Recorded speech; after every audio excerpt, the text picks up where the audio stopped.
I'm Vicki Hogarth, and welcome to Southwest Magazine. The St. Andrews Business Awards Gala presented by the Chamber of Commerce take place on April 10th at the Algonquin Hotel.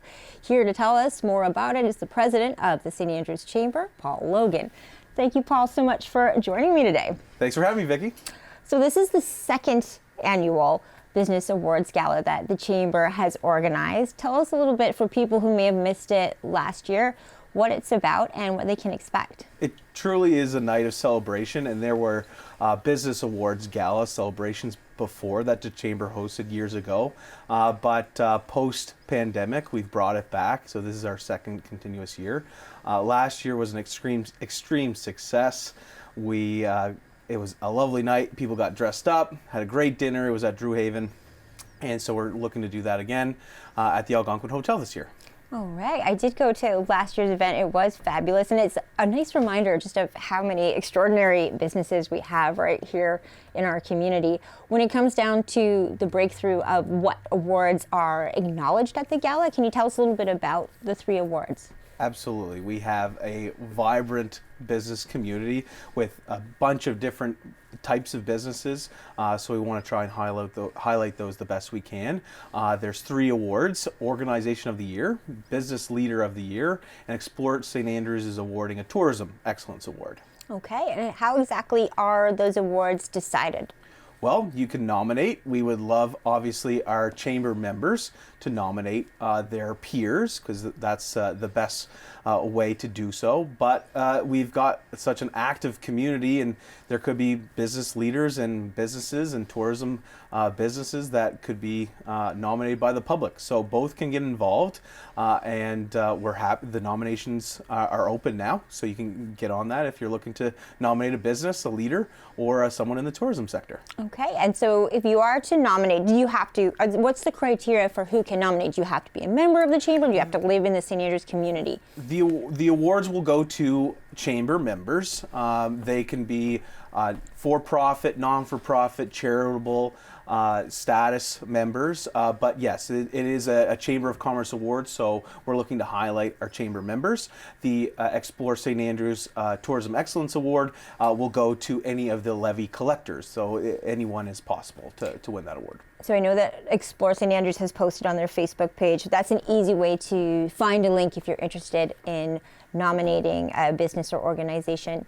Questions like, can you nominate yourself, is one I've heard a little bit, as well as, can you nominate a business if you yourself aren't a member of the Chamber? Absolutely, yeah. So we want to hear from everyone and anyone. Obviously, you could nominate yourself, but the idea would be to be recognized by your peer or someone else in the community. That's how we know that you're doing a good job. Everyone can pound their chest. If I think I'm the best realtor around, then I'm going to tell people that. But it's nice when I can give credit to someone else that I'm in business with, of course. The second part of your question there. Can they nominate if they themselves are not a member of the Chamber or even a resident of St. Andrews? Can you go onto this website to make a nomination? Absolutely. So what we have is on our Facebook page, on our website, there is a link that you can follow. We've actually sent that link out to our members and posted it on our Facebook page and Instagram. So it'll have some criteria. You can nominate the business. You will have to have who you are, why you're nominating the business, which business you're nominating and why, so that the review committee can go through and kind of compare the nominations. Now, I know looking at the awards, they're for 2024, so I imagine the committee will be looking at nomination submissions that for businesses, organizations that really had a strong 2024. Does it come down to the number of votes they receive, or is it sort of a combination approach of looking at why the businesses were nominated? It certainly doesn't necessarily have to be that they outperformed everyone else in the past year. I think that, and if obviously a business is voted for numerous times, we need to take that into consideration. But we're looking at more than just, the single year criteria. Since we've brought it back, there could be a few years where there were things that businesses or business leaders did throughout the pandemic that, were got them a leg ahead, and maybe it's not standing out this just past calendar year, but something that they can be recognized for, that they didn't necessarily get credit for then. Now, this gala is in part a fundraiser for the Chamber of Commerce as well. It allows you to do the important work you do in the community. So how do people go about buying tickets? I know that's an important reason for maybe to bring a guest along with you if you are nominated, which I know people find out via email, but maybe to fill a table of people from your company or business. Of course. So we're selling tickets on Eventbrite. We just posted over the weekend on our social media pages. So you can follow the link, purchase tickets. There's 8 people to a table. So if you're looking to purchase a full table, that's how you do so. But yeah, we're looking for our members, community members, get dressed up. Not something that's necessarily, we can have denim to sport coats or dresses. So come comfortable, but we're looking to celebrate. So put on your best dress and come out and have a good time. It's also that time of year where you really like getting dressed up. It's been a long winter, so it's a great opportunity to have a cocktail night and get dressed up and see the whole town out in their Sunday best. What can you expect though from a ticket? What does that include for the evening? Yeah, absolutely. So we've had a kind of a miserable winter, and April's right around the corner, so hopefully it is warmer. So it'll be a nice kickoff starting in spring. What to expect? We're going to have a reception. There's going to be a silent auction, which we are continuing to look for donations to that. It is a fundraiser so that we can put that right back into our business community.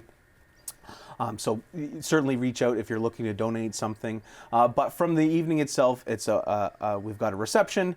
We're doing an auction, silent auction, and then we're going to have a plated dinner as well as a guest speaker. Okay, can you tell us a little bit more about who the guest speaker is, if you're able to tell us at this time? Yeah, so we've got a government official coming, the economic development. The Minister of Economic Development is coming to speak. We're very pleased to have him. And I think it's going to be just a great way for him to give a little bit of outlook on the region, the province, and how we play a part in that. All right, I guess a great way to get his ear too if you are a local business who'd like to rub shoulders on a night like this. It'll be a smaller crowd to do so. Tell us a little bit more about businesses who would like to get involved in terms of sponsorship. You mentioned silent auction. I know last year there was everything from trips, stays, excursions, also items from different businesses in the community. So it's also a great way to showcase your offerings as a business by making a donation to the silent auction.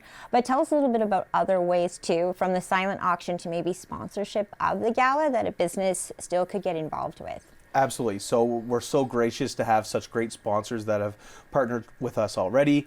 The town of St. Andrews, Explore St. Andrews, Lutz Parish Garish, Impact Wealth, the Algonquin Hotel, our platinum sponsors. Then we have gold level sponsorship and silver. We've also had a ton of businesses already reach out for auction items, whether it be stay and play packages at the Algonquin with golf, to auction items that you can bid on, spa packages, lots of great wine, lots of great items that we have on display, and obviously we're looking for more. But from anything to everything, we're so fortunate to have such a wonderful, involved business community, and when we put our hand out for help, the hand comes back to us to answer. So that's a great thing. And on that note, where would be the best place for someone who does want to sponsor or donate a silent auction item, get in touch? Absolutely. Reach out to us via email, standrews@outlook.com. Our executive director will get back to you, or you can always contact me directly. I'm pretty easy to get a hold of. Aside from being a celebration and a fundraiser, why do you think an event like this is important for a community like St. Andrews to put on, to recognize those businesses and people making a difference? Totally. I think St. Andrews as a whole is well celebrated. We're a top destination and a top community in the province. And so I think to recognize people individually is important in how we've been able to get there. So I think for me, that's what the essence of the night is looking at, you know, builders of our community, people, leaders in our community, established businesses in our community that have, you know, gone through change and adapted and you know, are still thriving in a great economy. I'm thrilled to talk to you first about the Gala, but I'd love to pivot now and talk to you about the work that a Chamber of Commerce does. I know that you moved back to your hometown, St. Andrews, from being out west for a number of years, and you made that business decision to come to the town that you love and grew up in to reestablish your roots here. And then you became the president of the Chamber of Commerce. Why was it so important for you to A, move back, and then B, get involved this way in the business community? Well, yeah, I'm so thrilled to be back. St. Andrews is second to none, and I knew that when I was away, I eventually always did want to move back somehow. I never thought that that was necessarily possible, but just life hands you opportunities, and here I am. I've got an established real estate business, which I'm so fortunate to have, and one of the things that was always on my mind, that was a bit different from living away. I didn't have that sense of community where I wanted to pour into. And moving back, you know, you see not necessarily a small group of volunteers, but there's the glue in the center that kind of keep it all going together, and I knew that I wanted to be a part of that. And when I was asked to first join the chamber as the treasurer, I happily said yes, and that has since evolved into being the president, which I am in my last year. Not to say that I'm excited about that, but it's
commerce on a three-part series to help our members, which is great.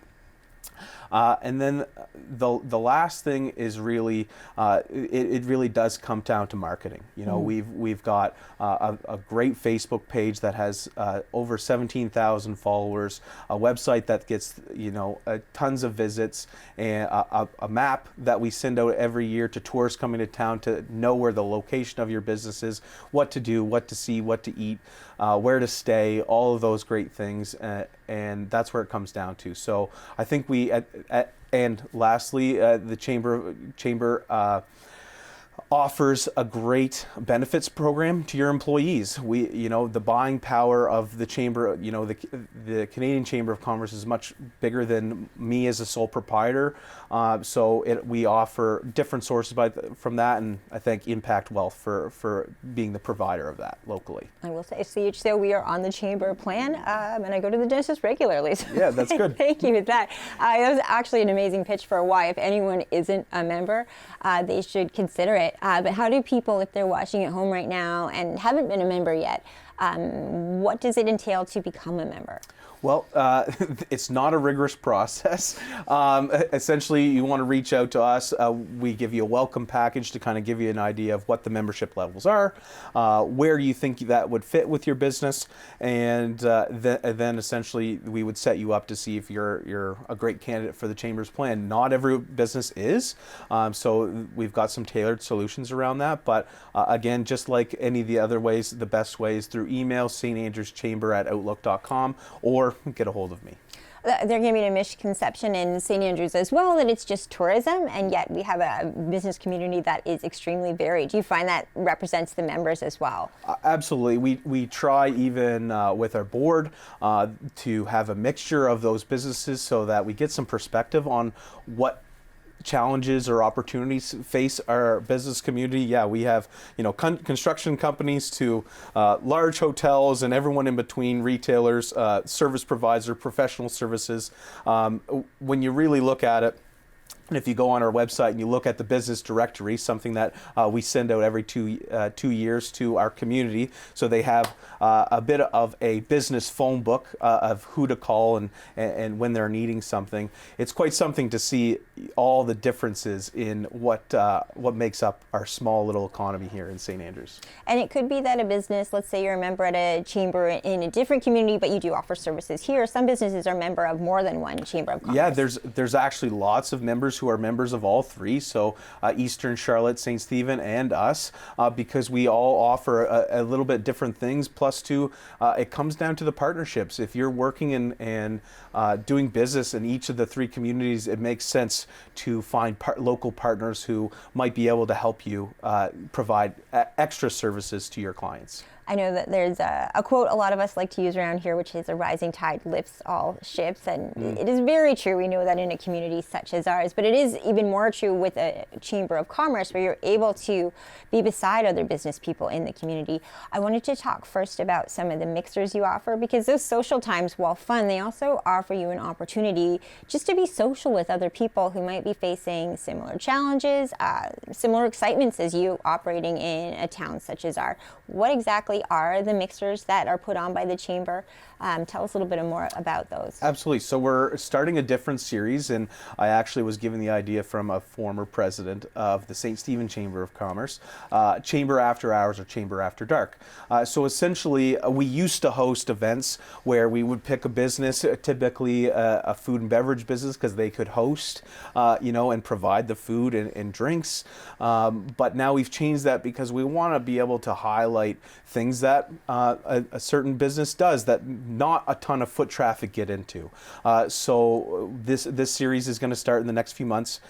There's several people who have put their name and business up to host, which is great. Again, we've had great communication and feedback when we're looking for hosts or sponsorships, and so I thank our business community for that and our members. But essentially, it gives the host venue and the host business an opportunity to talk about their services, their products, things they do that may not be so apparent when you're driving down the street to say, oh, this is a retail business, or this is the hardware store.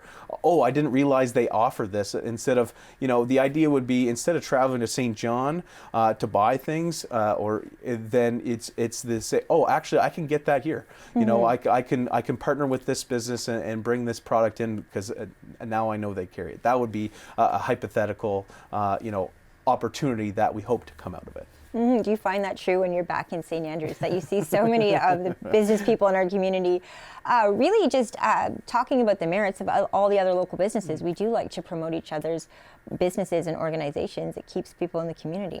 I think so, and not to take away from St. John, we are all traveling there, and it has its place in its own right. But when the cost of living, not just for someone but for a business as well, is getting higher. So if we can save on those travel costs or things, and support a friend or neighbor in the time, that's at the same time, why not? I think that's a great opportunity for us. You spoke about advocacy work that the Chamber does. Can you give us a little idea of what that might entail? And maybe that is something to do with sending a letter of support for something. But give us an idea of what the Chamber does when it comes to advocating. So, as many know, last Canada Day was a major power outage. So, in partnership with the town, the Chamber of Commerce sat down with the top officials of NB Power to understand how could something like this happen, or what happened that day that it was unfortunate for a lot of business owners who kind of count on that being, the biggest day of the year for them. And one, it was a conversation, but two, holding them accountable. After that fact, they held an info session for business owners and then for the public, because obviously it affected both. So that's just the type of things we're doing. We like to, because we have such a large business community and membership, we like to canvass them for things going on in the town. A constant topic of conversation is parking. I for one love the single lane parking on Water Street in the summer. It's much easier to go park on the left or right instead of now if you see a spot on the other side you got to go around the block and maybe you skipped it. So it's trying to figure out opportunities like that and what we think our business community senses. Obviously the community as a whole has their idea of what the needs are, but at the same time we want to focus that our energy on what's going to help our businesses. And so those are some examples of that. As you look ahead to 2025, what's left of it? What's on the horizon for St. Andrews? Are you feeling good things about this year's tourism season and the growth of our business community?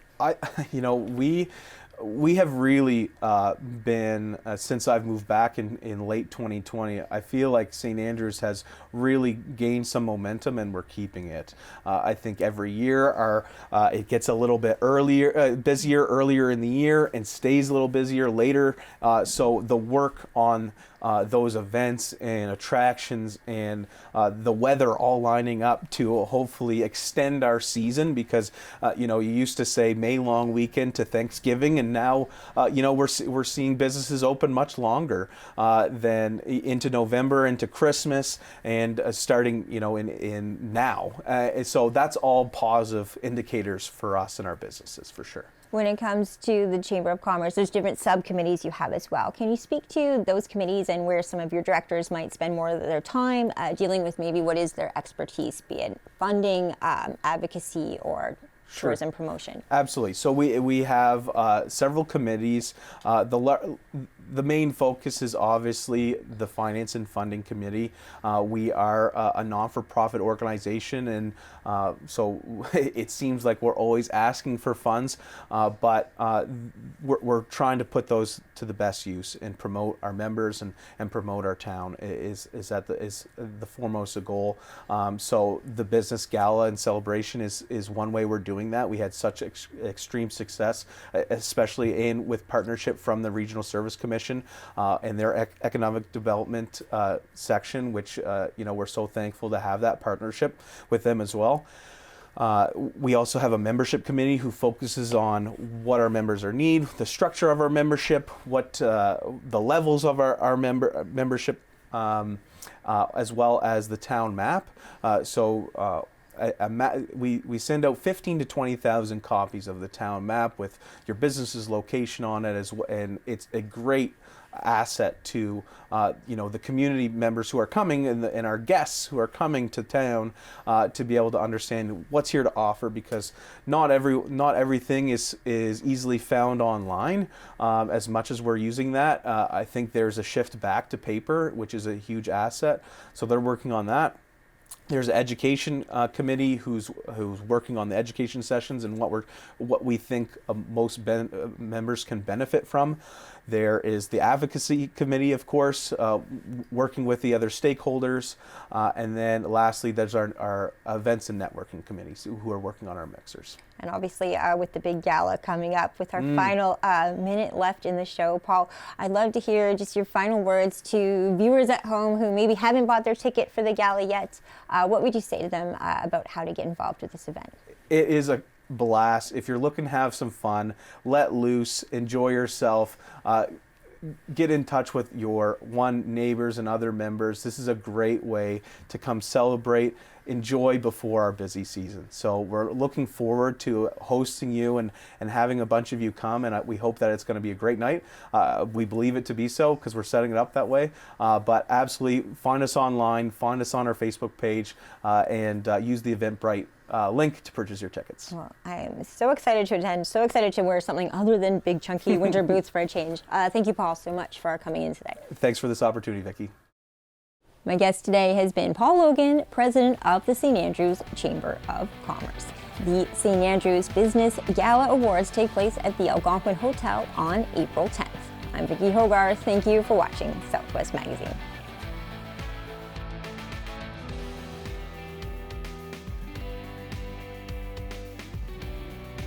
Southwest Magazine is a news and public affairs production of CHCO Television.